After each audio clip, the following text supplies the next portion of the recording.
Sri P.V. Mithun Reddy ji. Thank you, sir. And first of all, I would like to congratulate Sri Nirmala Sitaramji, Karadji, and the whole finance team for having put up a good effort post-COVID also and during COVID also, sir. This is evident from the fact that the tax buoyancy has improved and the GST collections have gone up substantially. So I think they need a good appreciation for this. Our party appreciates their effort in the country's perspective, sir. Before I go into the national perspective, I would like to talk about the state issues because of the paucity of time. Sir, the first and foremost thing, sir, what was promised to us during bifurcation of the state is Polavaram project. There's huge confusion, sir, for Polavaram project. We have asked hundreds of times. It was clearly written in AP Reorganization Act that Polavaram project will be completed in total and be handed over to the state, sir. And the state had already spent money on that, which was supposed to be taken up as equity. But every day, sir, every day there is some issue or the other, and there's some litigation which is coming up from, say, if it is not from Jal Shakti, it is from Finance Department. This is not fair. Polavaram project is a national project and was promised to us saying that it will be completed in time. So central government should support us heartfully, sir. We don't need a half-hearted support in this aspect. And I would also like to bring to the notice of the government that Visakhapatnam steel plant is very important. It's something to do with the sentiment of the state. It is not a loss-making venture.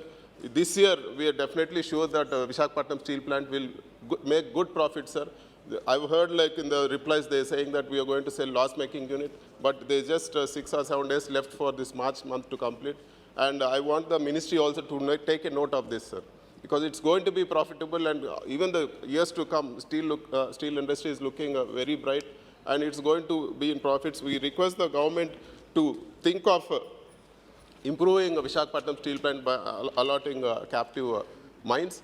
And sir, I would like to point out that when BSNL is a loss-making thing, the government should think of privatizing BSNL or things like that, which is going to make a loss, but not Visakhapatnam steel plant. And we have seen, sir, recently, there have been a lot of students who have returned from Ukraine. The thing is that we are not able to provide them medical education in the country, sir. A lot of people are going there because they're getting cheap education. And the standard is also not bad, sir, what they're providing in Ukraine or the Philippines. So the state government has taken up a very good initiative. Our Honorable Chief Minister has taken up a very good initiative. He is setting up 13 new medical colleges, sir. They are in various stages of progress. So I request the government to come forward, sir, because there should be a long-term solution. Our students can't go for education outside. We are talking of Atmanirbhar Bharat. But where is Atmanirbhar Bharat in education? Why should our students go out when we have very good teachers, when we have very good staff here? So I request the central government to support these medical colleges in the interest of the nation. And I will also request the government to support for our fishing harbors and the ports, sir. The government will not be at a loss, because whatever we transport through these fishing harbors in the small vessels, throughout the country we can transport them. So there are thousands and thousands of trucks which go from Andhra Pradesh, be it fisheries or fisheries product, fish, or rice or any other agri-products. A lot of things get transported from Andhra Pradesh. But if we make use of these 9 fishing harbors which AP is doing, and these ports, new ports which AP is developing, I think a new ecosystem will develop, sir. And the government will get back their revenues in the form of GST. The government should, I request the central government to support these fishing harbors and these ports, sir, because ultimately they are also going to enjoy the revenues and enjoy the tax collections from these ports. And the money will be recovered in a very short span. It makes very good business sense for the central government also. And it will be useful for the public also, sir. So I request the government to support these ports and fishing harbors. And they are dues for AP Civil Supplies Corporation, sir. Right from 2013-14, it is the money which has to be reimbursed for the state. More than 1,700 crores is pending. We request the central government to come out with all the things, because CAG is already ratified and we are eligible for the reimbursement. So they should immediately do this. And first and foremost thing in the BJP manifesto in 2014 when they went for the elections was a special category status. We were given unviable finances after our state plus split. We have the most unviable finances in the country, sir. So we demand special category status. We want the government to keep up its word.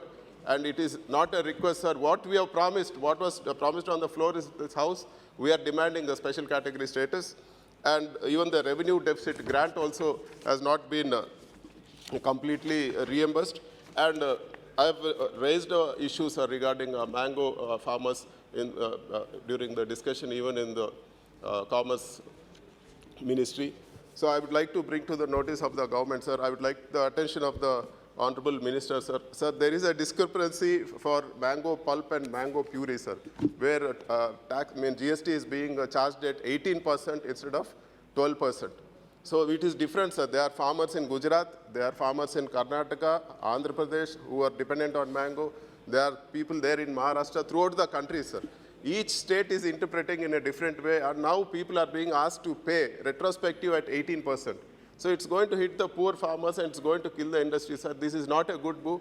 So I request the government to inform the concerned authorities. We will submit a representation of the same also, sir. The farmers should be protected.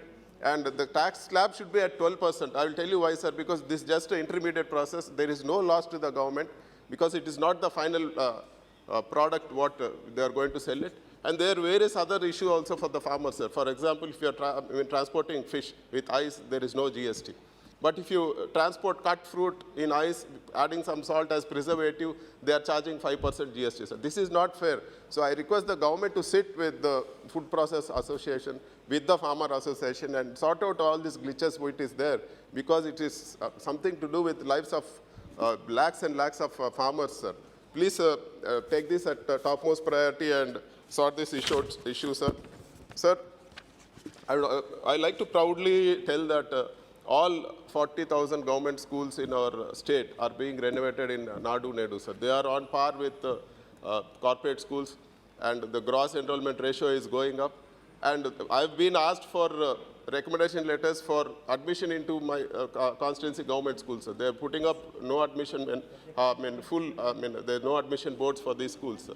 So such is the thing effort our CM is putting in terms of schools. So I would like the central government to support for this program, this novel program, where all the schools are being renovated and all the poor people get a fair chance to get a very good education. So even the other states have announced, sir. Even the UP has announced, Telangana has announced similar lines, what AP is doing. So I request the central government to support this scheme, sir. Without education, the country will not move in the proper education, will not move in the right direction. So, and coming to the other issues, sir, issues where payment is pending from central government, sir. There will be, people are being asked to pay advanced GST even before the realization of the payments. Last time I raised this and they said it's a prerogative of the GST Council. The Honorable Finance Minister, being head of the GST Council, should initiate this and see that without realization of the payment, when people are in stress and government is trying to come up with incentives and support, that too when government is not paying the people, how can GST be collected in advance? So there should be proper justice in this. Only upon the actual realization of the payment, GST should be collected in such cases. I want the Honorable Minister to propose this also. And, sir, in the national perspective, you see the current tax threshold is 2.5 lakhs. It is fixed at 2014. But the inflation has increased a lot, so the poor people will not be benefited. The threshold limit should be indexed to inflation so that the benefit will be there for the basic slab, the bottommost slab, where we don't need to pay the income tax. And all the slabs also need to be rationalized. There are various slabs and it is confusing for the people. And in terms of this faceless assessment and other things, sir, the proposed substitution of section 144B that deals with the procedures around faceless assessment, which was introduced just the previous year, has been amended, sir. And there have been 150 amendments, which is not good, sir. There should be some clarity. There's a lot of confusion. Such huge amendments is not good for the thing. And, sir, important thing I would like to bring to the notice of the Honorable Minister also is that the decreasing interest rates for various saving schemes, sir. Recently, we have seen PF deposits were slashed for 2021-22 from 8.5 to 8.1, sir. After COVID and during the COVID, people have spent a lot of money, sir. Poor people, directly, indirectly, they spent a lot of their money. They lost their lifetime savings. So I think even the small changes will make a big difference for the poor people. I think the government should step in and come forward and see that it is not reduced. And there are reports that the interest rate on small savings, other small savings schemes might also be lowered, sir, which is not good. So we want the government to intervene and see that the interests don't come down on the savings of poor people. And the one good thing that the government has done by amending section 115 BBH of the IT Act, they have put tax on cryptocurrency, which is good. Without banning that cryptocurrency, they have put tax. It's a good move. But retrospective tax on anything, even be it cryptocurrency or anything, is not good. So the retrospective tax must be rethought. And relief to startups and manufacturing companies, sir. If you see, the government is continuing the 7% concessional tax rate for till March 24, which is a welcome move. And additionally, even they are doing incentives for startups before March 23, which is also a welcome thing. Sir, we want proper utilization of the Startup India scheme, where only 37.46% of the funds was used and only a meager 50 crores has been allotted. This is a very good scheme for encouraging entrepreneurs. So I think the government should make sure that more people get benefited of the scheme and remove the glitches, because we are not even able to spend what was allotted, and very small amount has been allotted, only 50 crores, 2 minutes. Sir, if you see the most important thing, sir, we are talking of a cooperative federalism and Sabka Saath, Sabka Vikas. But if you see the total gross tax revenue collected is 27.5 trillion, sir. In that, the states are getting only 8.1 trillion. And if you see what the Finance Committee has recommended, they have recommended 41%, sir. But actually, if you see, there is 18% surcharges and cesses which is being doing. And states are getting only 29%, which is not fair, sir. So government should, in the true spirit of cooperative federalism, they should help the states. It is, the government is, central government is saying Sabka Saath, Sabka Vikas. Now it is like Sabka Saath, Center Ka Vikas, sir. It should be, states also should be treated fairly. They should get their funds. And in the end, sir, I would like to again reiterate that AP Reorganization Act, lot of issues have been pending in the AP Reorganization Act. I want the central government to, central ministers and central government to step forward and sort out the issues for Andhra Pradesh. Thank you very much, sir. Thank you.